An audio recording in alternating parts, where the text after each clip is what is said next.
Asked to do a few introductions and framing, and then we'll get started with the panel.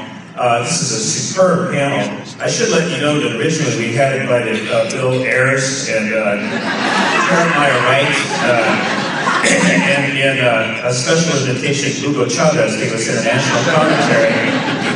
They were not available, and then I think we reached to Jose Romero, who is an undocumented Mexican immigrant here in Oakland.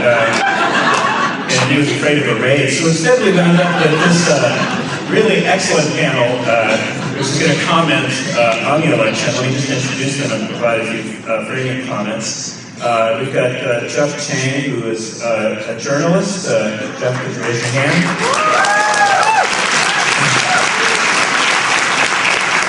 And apparently has a lot of friends here. We have Sylvia Manzano from Texas A&M. She's an assistant professor of political science there, and she knows that the most secure route to tenure is speaking at a Facing Race conference.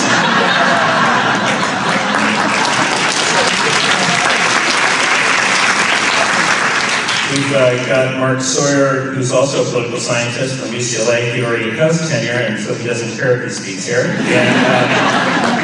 And then we've got Donita from the Advancement Project. She's an attorney, done a lot of work on protecting voter rights, and she's available after the conference for lawsuits, if you have them, against people who mismanage your retirement funds.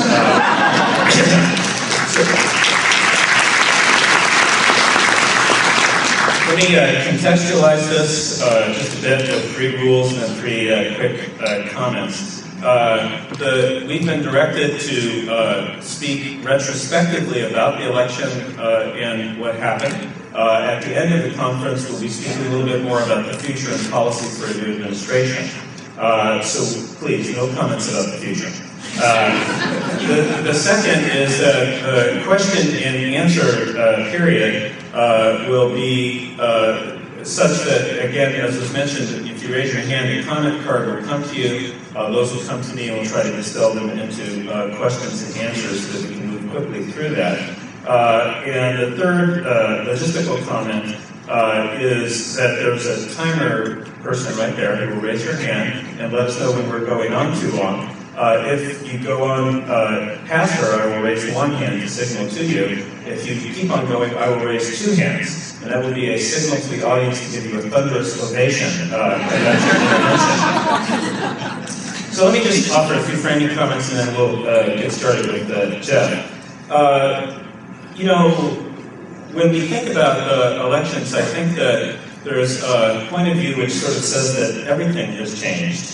As reflected in Oprah crying on the shoulders of someone during a celebration of Grand Park.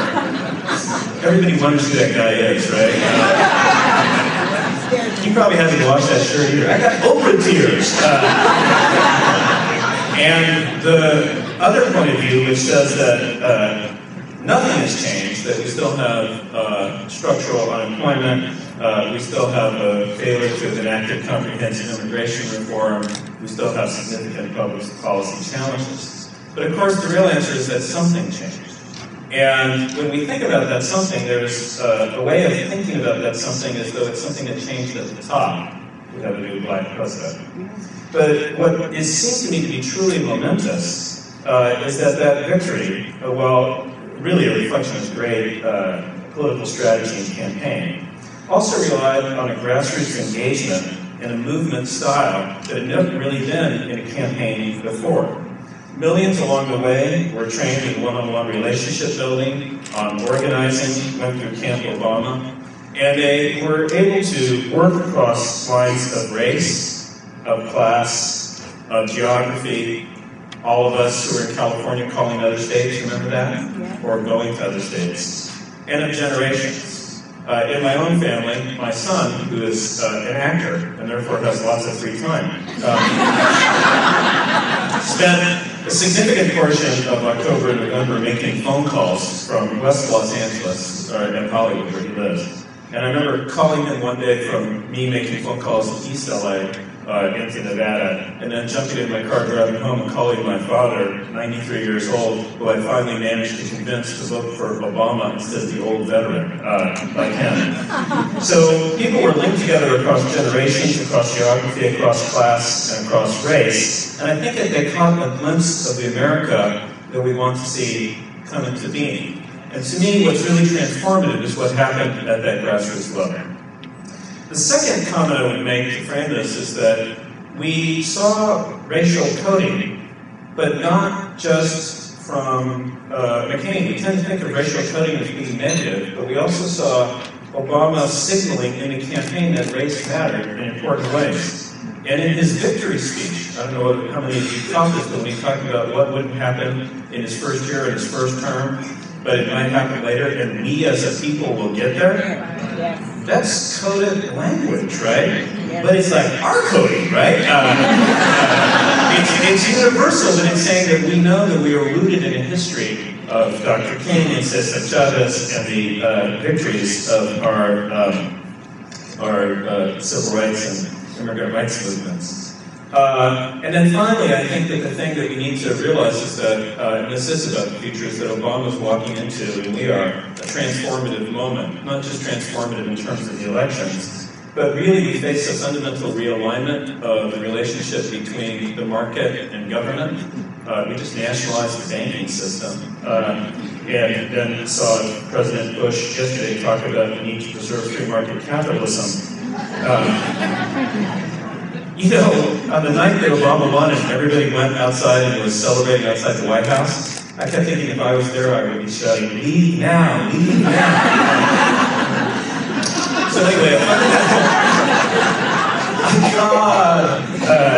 anyway, fundamental realignment of the relationship between state and market, fundamental realignment of the relationship between financial and productive capital, a fundamental realignment of capital, labor, and the community, and also a fundamental change in the ideology that we use going forward.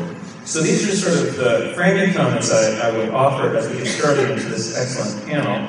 I got a note saying we need seats. There are seats in the front. If you have a seat that's available next to you, and you would like someone to sit next to you, please raise your hand.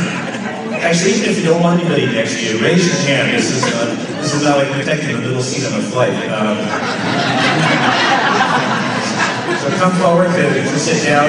And with that, let me turn things over to Jeff Chang, who will kick us off with some comments on the election, and then we'll go to Sylvia, to Mark, and to Donita. Go. Thank you, Manuel. How's everybody doing? All right.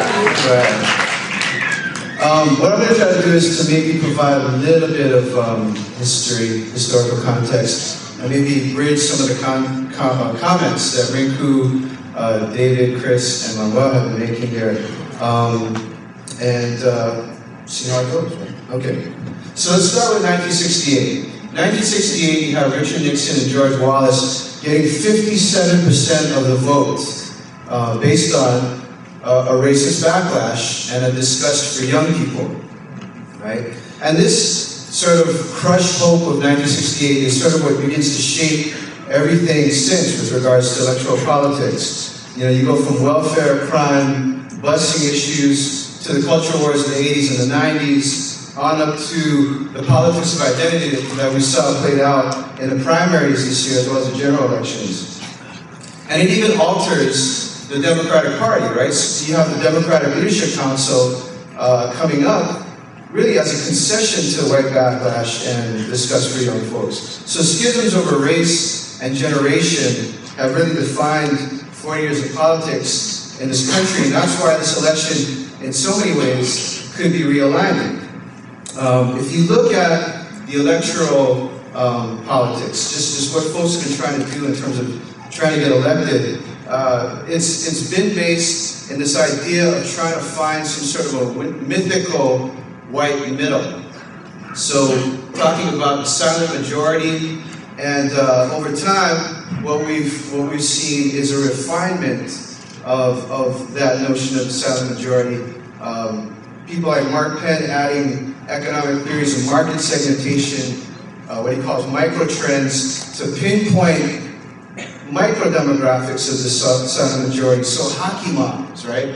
hardworking Americans. These are all sort of subsets of this notion.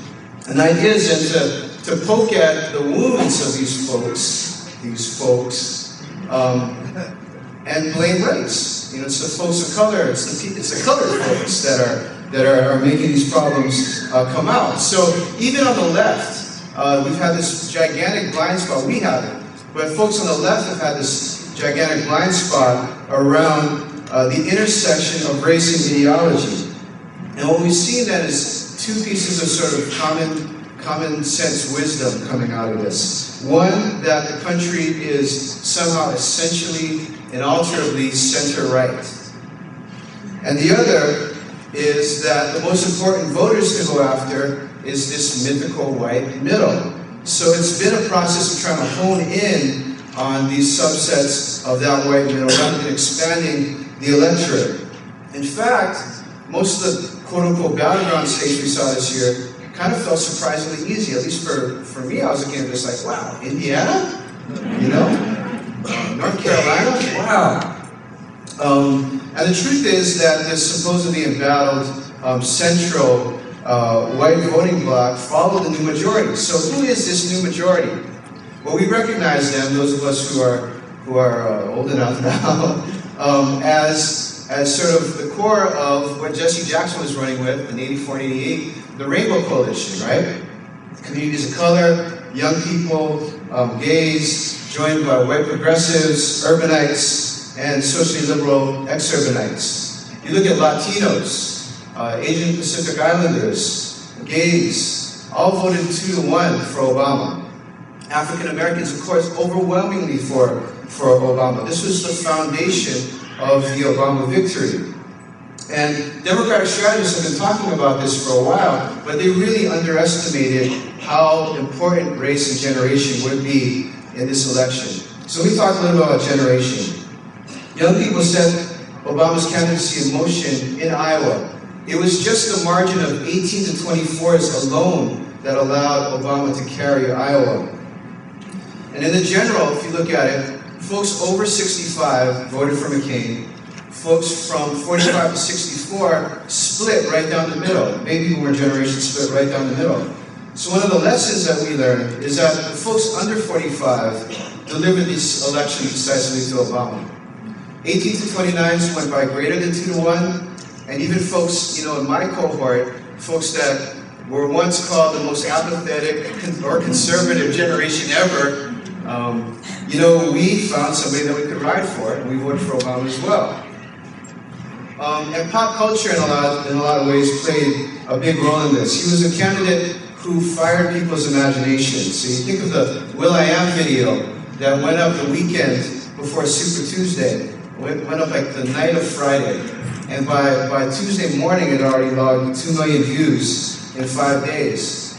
My main gig over the last year has been to report on the elections for Vibe magazine, which is not a magazine that had ever put a political figure on the cover until we did it with Obama twice in a year. And we were the first to do that, little bragging rights here. 4 minutes long. Rolling Stone and all that. The blogosphere, work of folks like Chris, was able to challenge the racist dog whistles that came up through the entire race. So, you know, fight off Mark Penn's centrist army. Fight off even parts of the left around issues of race. Remember Gloria Steinem's controversial editorial back in, was it January or February? The Reverend Wright affair. And even Sarah Palin's attacks on community organizers and McCain's efforts to take the election back to 1968, right? In a lot of ways, Twitter was a powerful antidote to all of that kind of stuff. Huffington Post, Facebook, all of those. And the Obama campaign, you know, really recognized this. They put a lot of effort into developing a website. It was one of the folks that had helped found Facebook that was incredibly interactive and was able to draw upon the growth of the netroots and all of the breakthroughs of the netroots over the last few years. They even launched a voteforchange.site that worked alongside some of the nonpartisan progressive funded tools for voter registration and early voting. And now, of course, we're talking about trying to take this database of 3 million voters and figure out how to use that in terms of what the agenda is going to be going forward.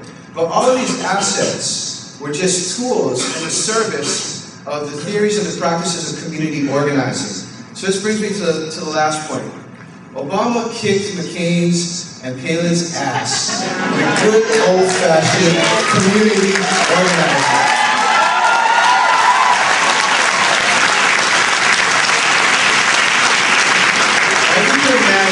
Imagine the best funded, most technologically advanced organizing campaign in the history of the world. That was the Obama campaign. That was in a nutshell this 50-state strategy. It's the reason that Obama was able to do what Howard Dean was never able to do, right? And the implications of this are huge because it marks a reversal both of the way that we think and theorize about the electorate, and it marks a reversal of the way that folks look at the mechanics of how to mobilize the electorate. And so we need to take credit for this, folks. We did this. This is our stuff. Because for years we've been advancing the field of community organizing in theory, in practice, looking at questions of identity in community organizing, and we in fact set the context for all of this to actually take place. We've been mainstreamed in a way, right? I don't want to overstate what we're able to do at this particular point in history. We have a lot of stuff to do. And at the same time that Obama was elected, we saw very stunning defeats, right, around gay marriage, around trying to reform the prison industrial complex. But we should think about the historical point that we find ourselves at now. This past summer, as Obama was body surfing at Sandy's in Hawaii, my favorite beach break out there, ABC pundit Cokie Roberts, I'm still wondering where the name Cokie comes from, said that his vacation to that foreign place made him seem, quote, a little bit more exotic than perhaps he would like to come across. But days later, the U.S. Census Bureau released projections that the U.S. would become a majority minority country in 2042, 8 years earlier than they had previously projected. And the Brookings Institute recently said that folks pretty much under 30 will reach that point in 2028, just 2 decades from now. But the new majority didn't wait. It came out on November 4th, 20 years early. So our numbers are an inevitability, and our charge now is to figure out how to move this new majority. And here's where I might talk. Good evidence, other than sort of, things that we know well. We know that Latinos have voted for African-American mayors in Dallas and in Houston. We know that they voted for an African-American Senate candidate in the state of Texas. We know that Latinos voted for African-Americans for mayoralships in Chicago and LA. But that wasn't good enough. Then they wanted, well, mayor is different than president. So we would get pushed on this. And so one of the luxurious things about being an assistant professor is that they want us to come up with new data and new papers, and so what a great opportunity for me to do some survey work. And so instead of gathering more anecdotes and stories, I did surveys in a few states of just Latino voters during the primary process. And we asked them all kinds of questions about the campaign and issues, but of course we asked, given the slate of candidates, what candidate do you choose? And the data bore out very similarly to the actual election results, right? So 2/3 of Latinos said they preferred Hillary Clinton to Barack Obama.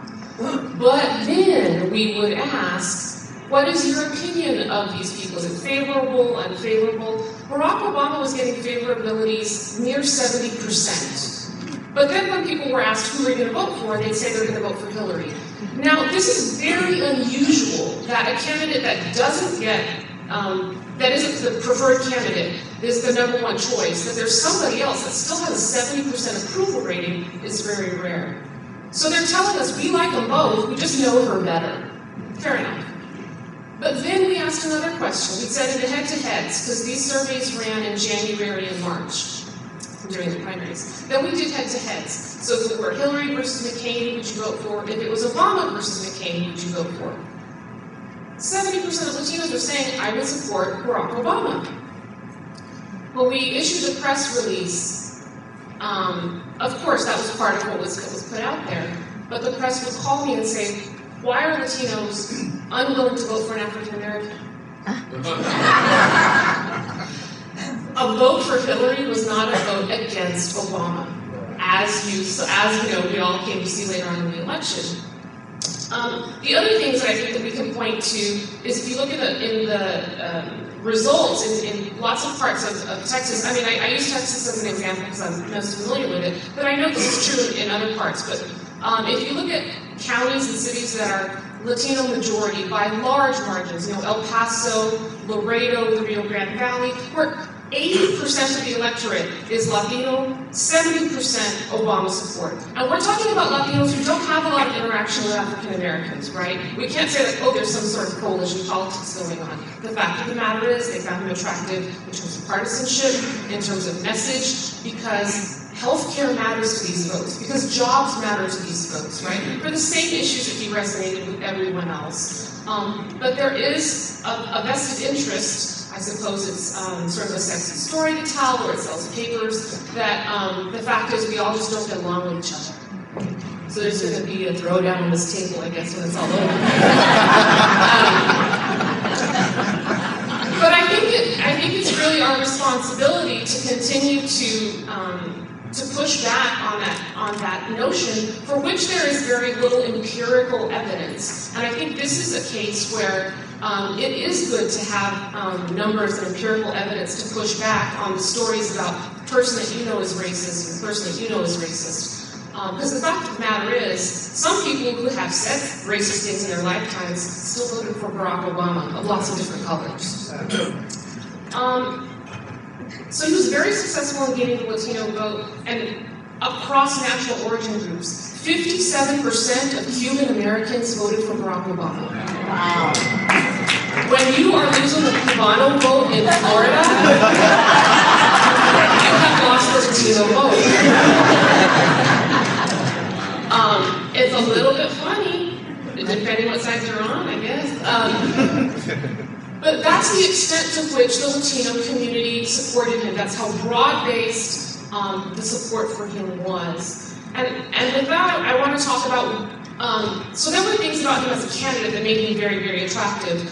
But the Republican Party also did a lot of things to really burn bridges with the Latino community. To the extent that there was a reservoir of goodwill, they really depleted it during two periods. During the marches that I'm sure all of you here were in.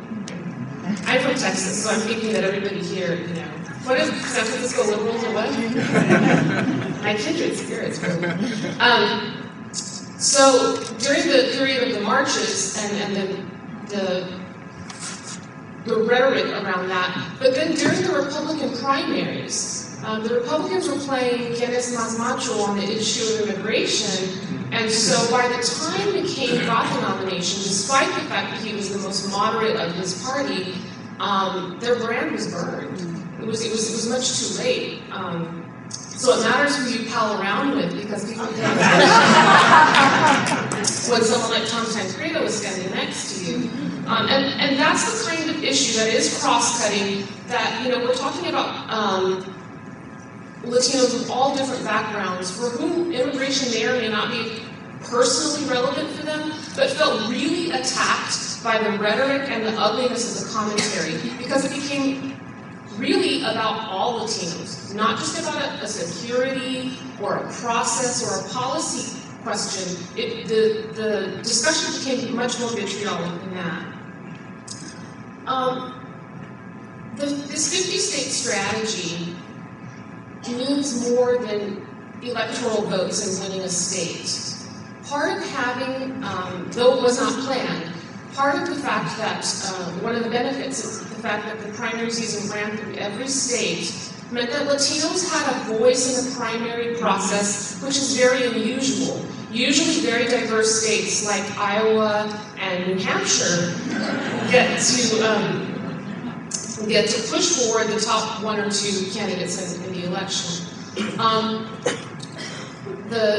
This year, because it went through every state, you have states that are typically not very competitive, because either we know how they're going to vote, right? We usually know which way California is going to vote. We usually know which way Texas is going to vote.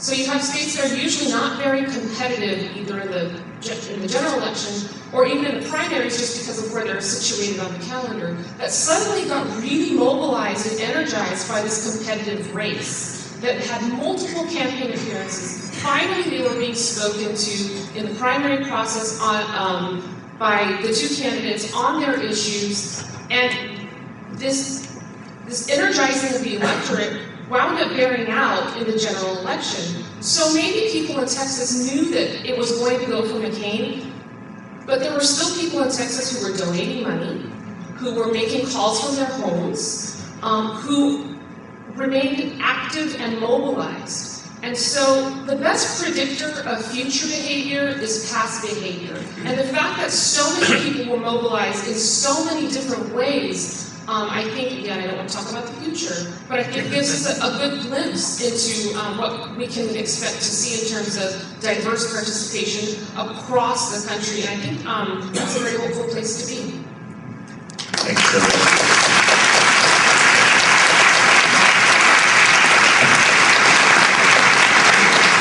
Sylvia, I didn't know this was cheating, but I, on the phone when I was calling Donita, I told people that Obama was the Spanish name, so we're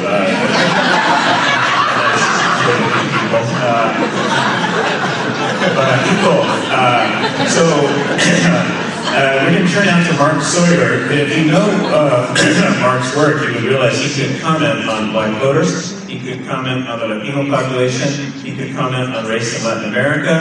I think he could also comment on the Middle East crisis and global warming. So I'm not quite sure what he's going to pick up on today, but let me turn things over to Mark Sawyer. Thank you. I'm the jack of all trades and master of none. And habla español también, pero today I'm going to do it in English. One of the things that was stunning just about the campaign season, I think on Super Tuesday, I think I did interviews from about 6 a.m. Pacific time to 2 a.m. Pacific time in 3 different languages. No, 4. In all different countries. I mean, I was even on a station in Miami, that was a Cuban station.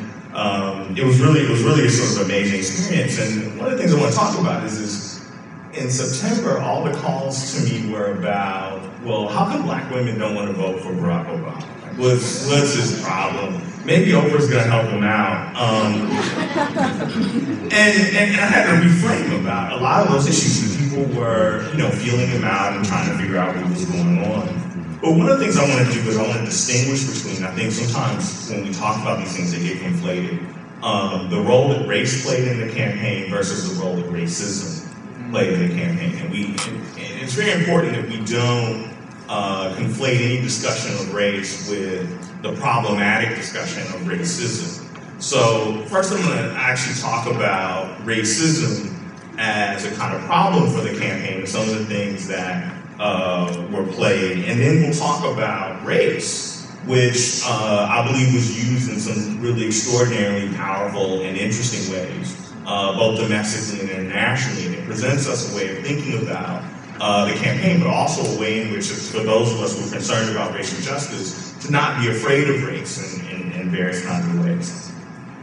So one of the ways that race played in the campaign, in particular racism, was the role of racial resentment. That is, white voters' concerns that blacks have sort of gotten too much, have pushed too far, have challenged too much. And one of the things is that if racial resentment, right, blacks are lazy, they're undeserving, etc. Those are the questions that us political scientists use. And one of the things that was stunning is that the psychological accessibility of racial resentment is so overwhelming that an African American who came from nothing, who went to Columbia University and Harvard, who headed the Harvard Law Review, could be, and by anyone had outworked everyone who could imagine in the election campaign, could be the subject of racial resentment. It just shows that it's so psychologically available for a certain segment of the white population. It doesn't matter what you do, how hardworking you are, how open you are, whatever you do, they're going to perceive you in those terms. So that was one problem, but the one plus is that as racial resentment went to 0, voting for Barack Obama went up exponentially. So those who showed no racial resentment or even negative racial resentment were overwhelmingly willing to vote for Barack Obama. This is among whites. But also, one thing that we've known for a long time is that those who have high racial resentment are already Republicans anyway. So there were other things that were used in the context of the campaign. There was sort of the use of fears we talked about. They played on these questions of terrorism, patriotism, code words about the real America, the suggestion that urban areas are either elite or out of touch. The celebrity card was played, right? Sort of casting Barack Obama as the undeserved and talented NBA player, right? Who's dating white women, right? Paris Hilton, and et cetera. Those kind of things played, but one of the problems that the Republicans had is that frequently the issue they've really been able to do is to tie race to a particular issue in the campaign. Whether it's crime, whether it's affirmative action, whether it's welfare policies, and none of those issues were really central to the campaign this time. And in fact, what really harmed them is that the candidate they chose, the racial issue of our times, which is the issue of immigration, he'd already taken an unpopular stance, or a stance similar to his opponent on it. And couldn't use that issue as a proxy for talking about racial fears. So one of the things that also happened, and this is the sort of movement between the sort of races minors. So in that sense, right, race was used to sort of raise these questions, to try and stoke fears, etc. But race was used in extraordinarily positive ways. Barack Obama had a cadre of young people of color, and some of us not so young, scholars, activists, and others, who came to the defense in media outlets, who raised money, who got active, and who were able to unprecedentedly challenge a lot of the things that were being said. He was also able to use some of the language of the civil rights movement and the history of racial struggle to recast narratives of racial identity or American identity themselves. We think about his speeches where he juxtaposes Frederick Douglass or abolitionists with the founding fathers, right? So the struggle for racial justice is not a struggle against America, it's a struggle to make America whole, right? And even if you think about the title of the speech on race, A More Perfect Union. So in that sense, race became a sort of positive way and became a way to embody change, right? What is more different than having a black guy as a president of the United States? And so one of the things that was really powerful is that we can think about that racism was operating in the campaign in a negative way. But the sort of legacy of struggle against racism, struggle against sexism, struggle against economic disenfranchisement, etc., weaved its way into the conversation in the campaign and became a way for Barack Obama to touch both sort of populist discourse, but also to achieve a kind of emotional connection to the campaign that resonated with not just voters of color, but white voters as well. And so in that sense, we can think about messaging around race that can be very important and powerful. This helped build an organization at the grassroots level, right? The intensity of your support is what helps you build organization. And I argue that intensity was built around the fact that Barack Obama was a self-identified African-American candidate. I want to transfer that intensity to be sort of jack of all trades. We talked briefly about the sort of international implications. People saw people all over the world. I've done interviews in Brazil. One of the things that's going to happen is it looks like as a result of Barack Obama's election, the Workers' Party is beginning to talk about minimally running a black as the vice president of Brazil. Because if the narrative of Brazil is correct, that the United States is the great racist nation in the world, why is it that they can elect a Negro and they can't?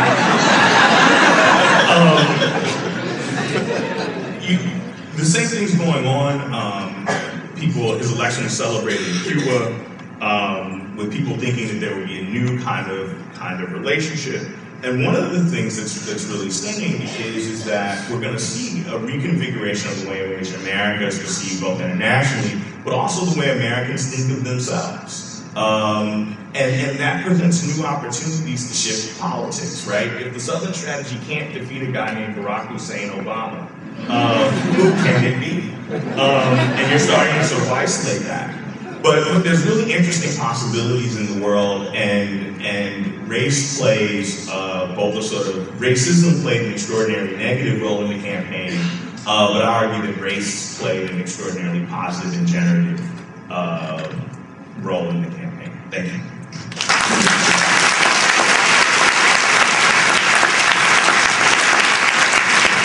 Thank you very much, Mark. I hear the Republicans are currently rethinking their brand. They may invite you there to talk about that was the party of racial resentment, to see where that plays. Let's turn to Donita. Thank you. Good morning. Good morning. I would first like to thank ARC for hosting this conference. I sense that we are in for a most engaging couple of days. So ARC, thank you very, very much for bringing this conference. I'd also like to say that I'm honored to sit on this panel with these smart people. And I guess now I understand why I'm last. The reason I'm last is because in this awesome campaign, I get the role of talking about what went wrong. This country, in spite of what we saw in the election, millions of people were unable to participate. Hundreds of thousands of votes may remain uncast. When we talk about voter suppression, we think of water hoses, we think of police dogs, we think of pre-1965 Voting Rights Act.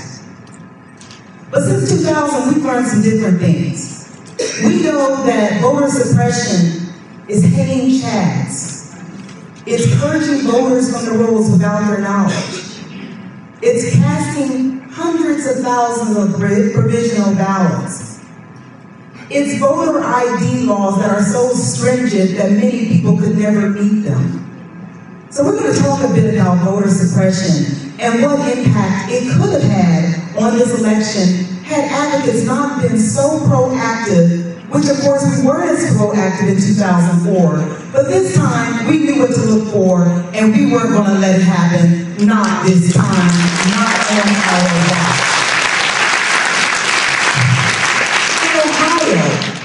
The legislature, after the 2004 election, passed rules to basically under House Bill 3, which required the local election officials to send out non-forwardable notices prior to the 2006 and 2008 election to all registered voters. That sounds easy enough, that sounds simple enough. The problem with it is when they were returned. When they returned in Ohio prior to the November election, in 5 of the counties with the largest numbers of voters of color, 600,000 of these were returned. Historically, these have been used by the Republican Party to challenge voters under a practice that they call voter caging. So basically, we were looking at the possibility of thousands of voters. Now, Ohio has 88 counties. 5 of the counties where the significant numbers of voters of color live, 600,000 were returned. Of course, we chose to challenge this issue, and we did successfully, and no challenges went forward. We also had an instance in Colorado, where 16,000 to 30,000 voters were removed from the rolls, unbeknownst to any of them, prior to the election. Now, many of you may think 16,000 to 30,000 doesn't matter, but keep in mind, in 2000, only 500 votes made the difference of who was the president of the United States. But also, 16,000 to 30,000 chills the vote. So think about it. While it only, or maybe to you it's only, to me, 1 vote lost is too many votes lost.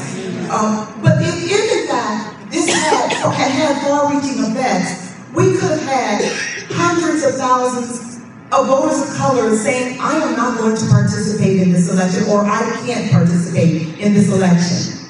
In Michigan, 5,500 voters were removed without their knowledge, and the reason that they were removed is because the local officials said, well, they completed these voter registration cards and applications, and the notice was returned to them, and it's our understanding if you don't get the notice, then you're not registered. Well, we took an opposing view and said, our understanding is once you complete the application, you're registered. And I think most people would agree with that, and certainly the judge agreed with that. Thank you. What else did we see? In Virginia, we saw a misallocation or an under-allocation of resources in the communities of color.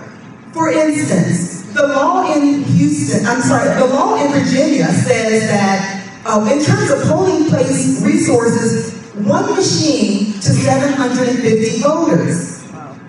In Ohio, for example, which is really no star pupil, Ohio is 1 to 175 voters.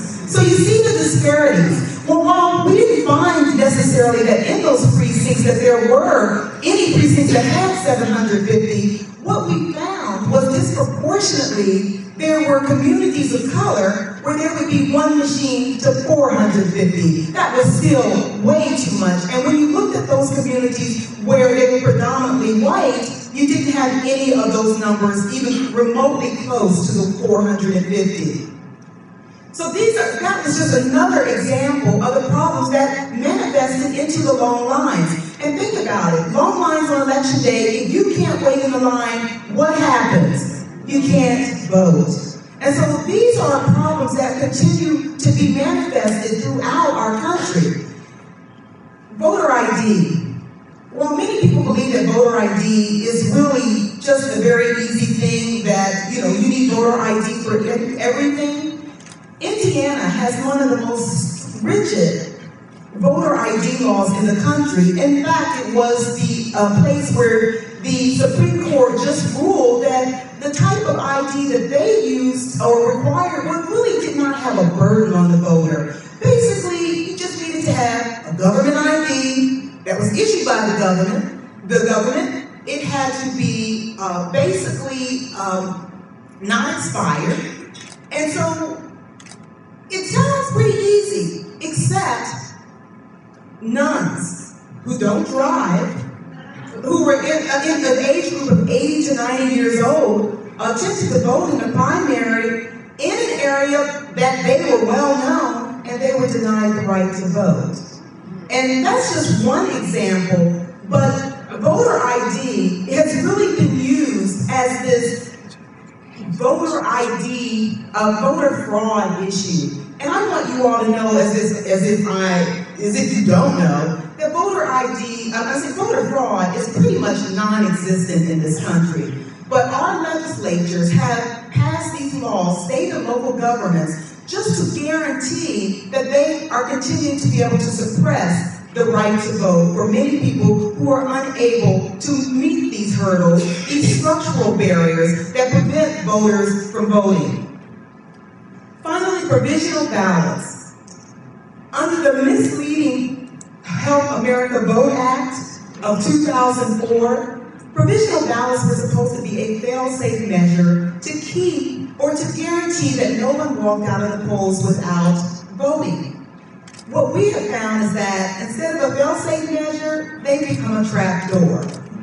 Ohio is still processing provisional ballots. They are number 2 in the country in terms of the number of provisional ballots cast. The last count, and without all of the counties being accounted for, that they were up to 181,000 provisional ballots cast. Many will be rejected as a result of voters not providing the basic ID or ending up in the wrong precinct. These type of things are barriers to voters. Of course, we all heard about the flyers that went out. Republicans vote on Tuesday. Democrats vote on Wednesday. I mean, these are intentional voter suppression tools. So what do we do when we have voters being kept away from the polls for, say, voter ID requirements, provisional ballots not counting, misallocation of resources. What do we do? Certainly we can move towards asking for more federal intervention, stronger laws. But we believe that until we have an affirmative right to vote in this country, we will continue to have at least 13,000 different election administrations throughout this country, and that states will continue to prevent voters, to disenfranchise intentionally, and that many voters will not be able to participate in this election. I thank you for your time.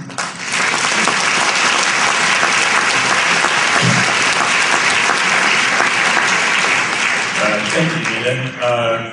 First, we have another announcement that we're at full capacity. I guess that's the good news. Give yourselves a hand for that. The bad news is that because of fire regulations, you need to sit in all the empty seats. So if you have an empty seat, once again, next to you, please raise your hand so people can move to it. Great. These are your friends. Please go sit next to them. Introduce yourself. We have only about 15 minutes, and we've got about 45 questions. So I'm just going to ask them very quickly, and I just want yes or no answers. So first, Colin Powell. Is the whole rock working for giving now? Is that okay now? Let me ask.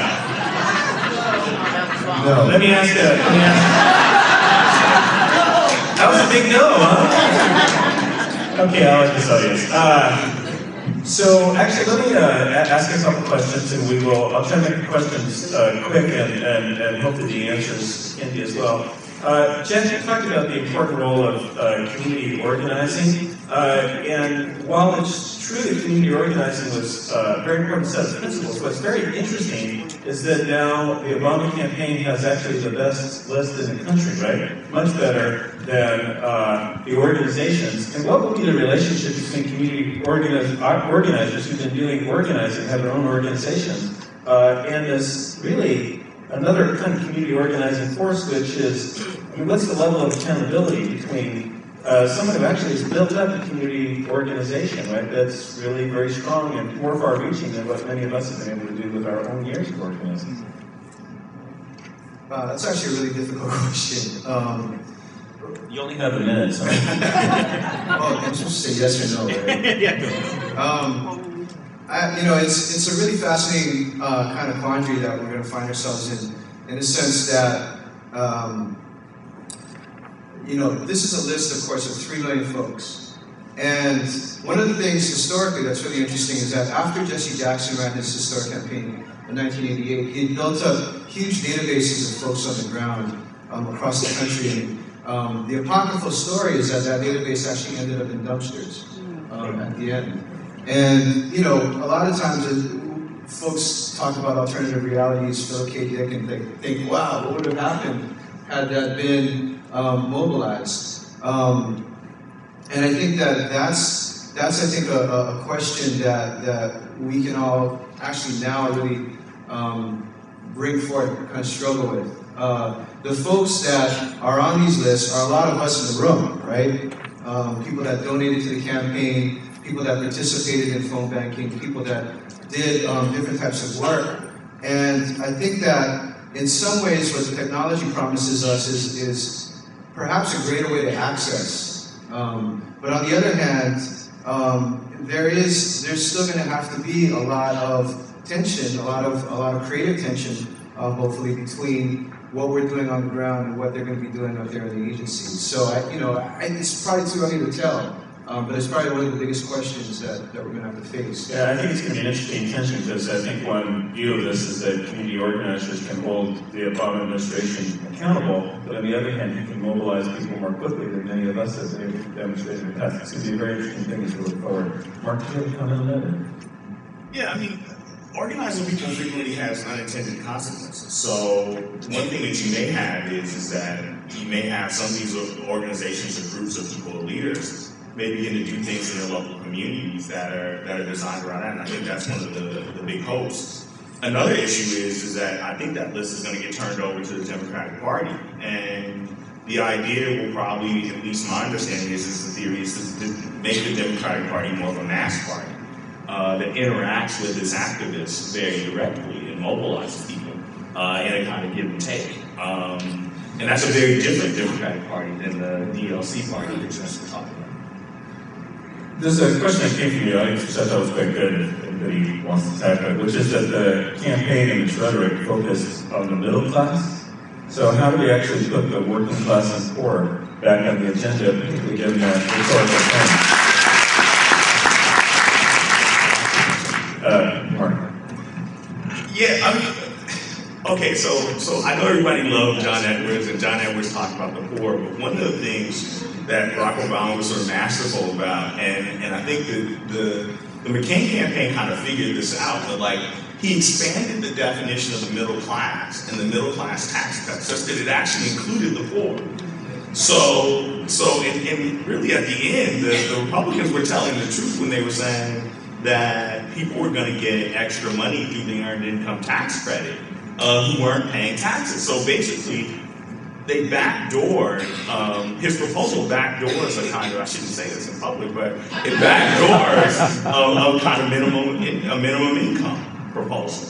But by talking about it in language that, so if you're a black guy, you're talking about poor people, what does that mean? That means that you're going to take money from us, you know, not me, but us, the white folks out there, and you're going to give it to them, right? The poor people in the projects. But when you talk about middle class, but just in practice, you expand your definition of the middle class to include even poor people, you can then make these policies appear to be much more universal and avoid. And so when they started talking about the socialism and Joe the Plumber and all that stuff, it got a little traction, but it wasn't quite as clear had he really been talking about poverty. So I mean, some people on sort of moral terms could find that to be problematic, but I thought it was a masterful way to get the real policy work done. Any other comments on that issue? You know, that actually raises something kind of interesting, which is, and Jeff, you might want to comment, others might as well, on our own rhetoric. If that rhetoric was successful, what does that say about rhetoric organizers who are progressive have been using in the past, right? And what needs to change? I know we're not supposed to look forward about our framing and rhetoric. It was raised by one of the questions that came from the audience about many of us didn't believe such a victory was possible. Not just this individual winning, but this mode of mobilization, right? And we may, not want to admit it. We may feel like we've been hopeful all our lives, but probably many people were pessimistic that this kind of mode of mobilization would work, that we'd really be able to move people. And what are the lessons we've learned for our framing and rhetoric in the future? Well, I think one of the things that we have to recognize is that already there's been a strong push within the Democratic Party itself to talk about quote-unquote new majorities. The classic book that came out was 2006, right? The Emerging Democratic Majority, John Judas Sharif. And it was a book that actually looked at it from what they called a progressive centrist point of view. And so they're already trying to redefine this notion of centrism within the party as something that's inclusive of the new majority. And I think that that's a challenge. I mean, we're all kind of sitting here a couple of weeks after the election and bathed in the glow and that kind of thing. But there are going to be some ideological questions that we've got to work on. Poverty is one, immigration is definitely another.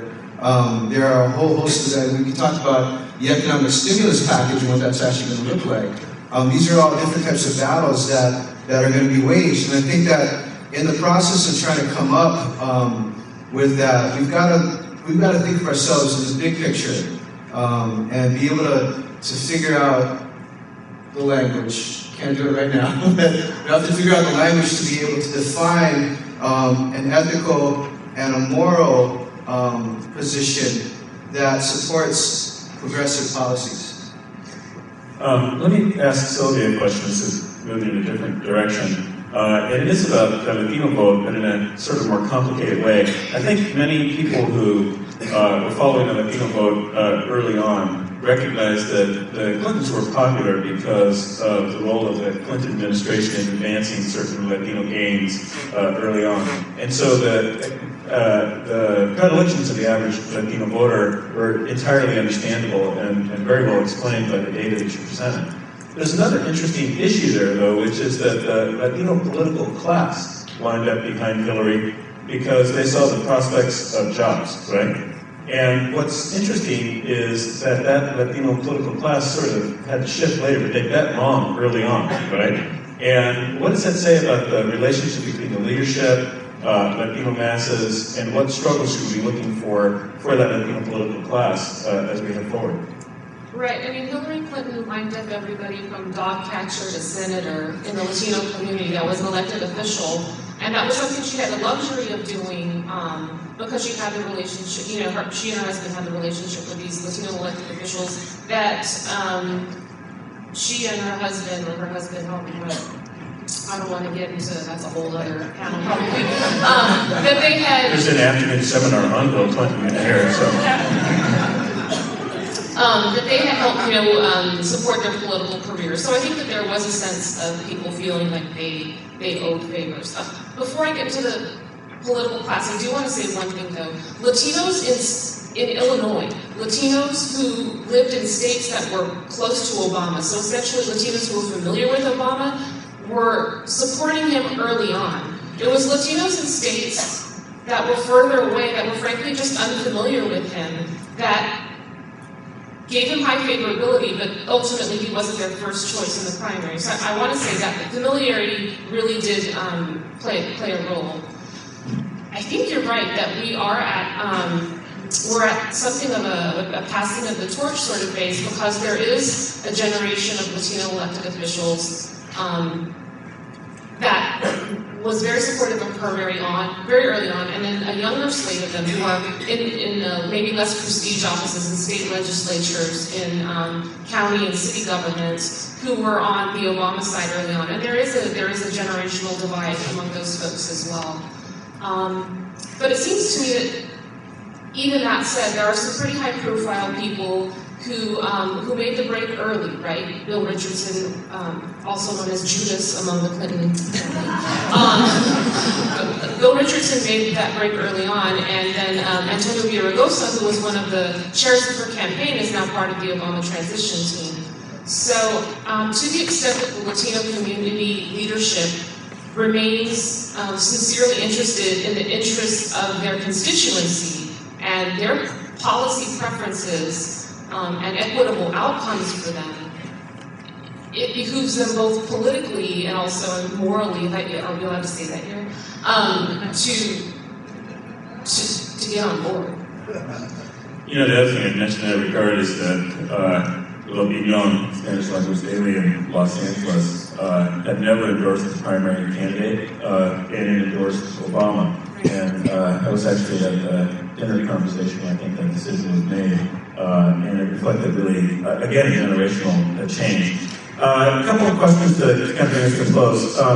Is there a danger of mythologizing the Obama campaign as the perfect campaign? And since implicit in that is that, yes, there's a danger, right?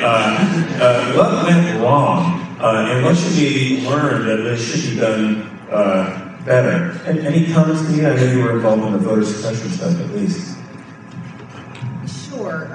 In terms of, well, we know pretty much that what went wrong. My fear is that we had a candidate that was very engaging, but how do we keep those people, those new voters, young people, voters of color, who were engaged this time, but who really were in some ways disenfranchised when they stood in long lines? How do we keep them engaged as we move forward, especially based on what we know? And certainly, without looking forward, I mean, most of us would be surprised to know that there really is not an explicit right to vote under the Constitution. And that if we really want to start to really guarantee that everyone is engaged and that everyone has an opportunity to participate, then we need to start to think about how do we amend the Constitution to guarantee the right to vote for everyone,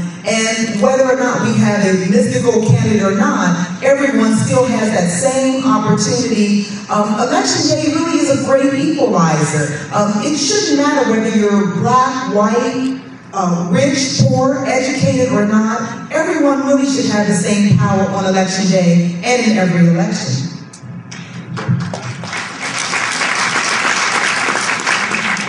I just wanted to kind of reemphasize the point that Rinka made this morning, which is that it's about racial justice. And at the end of it, you know, if you look back on the campaign, and Mark was talking about this, it's a situation where, to a large extent, Obama was able to draw on the metaphors of the racial justice movement and the tropes of the racial justice movement, but he didn't put racial justice in the center of the campaign. He really played it like Jackie Robinson.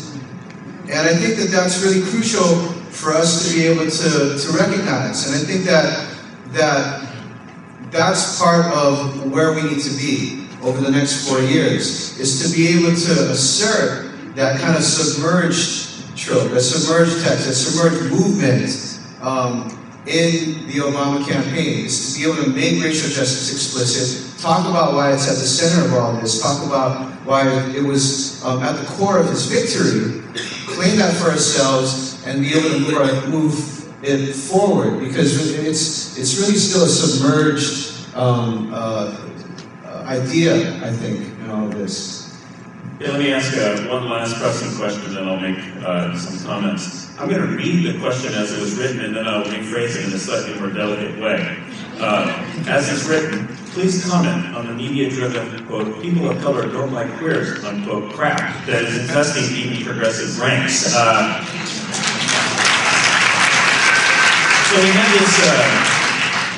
this significant victory at the national level, and here in California, the passage of Proposition 8, and then a story that's being told, which in fact, I know that Fernando Guerra doing some polling in Los Angeles has sort of demonstrated that what's being told isn't really quite right. About this, you know, essentially it's black people who deny gay rights, right? So can you comment that, Mark, I see you kind of nodding on this again with the Guerra's polls. Well, I guess I'm the only one from California.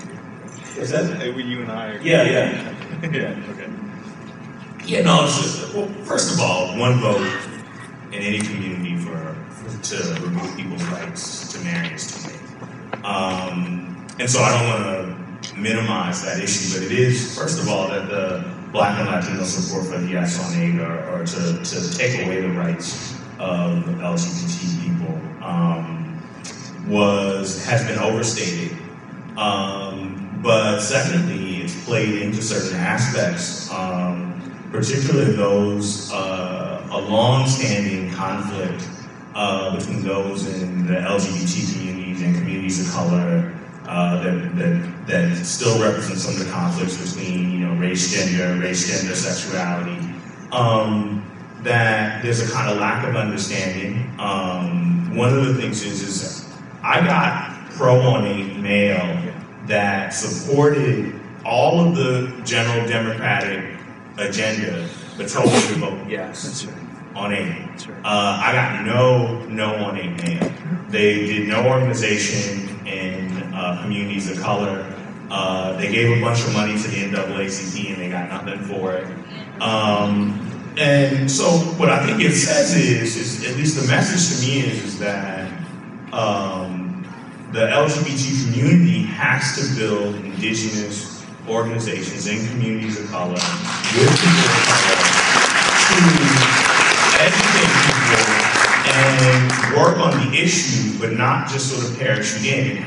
There have to be new capacities created within communities of color to turn the vote around, but also overstating the African American and Latino support for the issue is not helpful. But again, one vote for taking away people's rights is too many.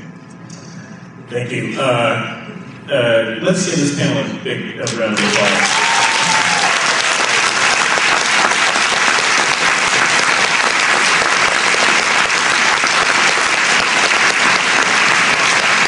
Let me tell one story and make one final editorial comment. Like many of you, at least folks in California or in states where you know what the results would be in terms of votes in the election, I made phone calls, and the place I chose to make phone calls was the East LA office on Cesar Chavez, right off the 710 freeway. Great place. And across the street was a church, an evangelical church. And one Sunday that I was down there, I think it was the last Sunday before the elections, a lot of the churchgoers had come out in front of the church with "Yes" on 8 signs. And a lot of the young Latinos who were working, high school kids actually, asked if they could make up "No" on 8 signs and then walk back and forth in front of the church to sort of drown out the protest of the churchgoers. And so, I think there is this kind of monolithic image, right? And yet it's clear that the rights of all are being respected, in particular by young folks. So let me make one comment, thanks, about something which I think is very important for us to kind of take away as, I think, a lesson of this election, this movement, and this moment. And, I'm trying to figure out a delicate way to say it. I'm not sure there is, but it's about not bumming people out. This movement happened because people were asked to move to their higher selves, to their best selves, to a sense of possibility and a sense of transformation. Too often on the left, the stories we tell are about oppression, discrimination, poverty. All those problems are there. But it's hard to invite somebody to join you in a party when the party's no fun at all.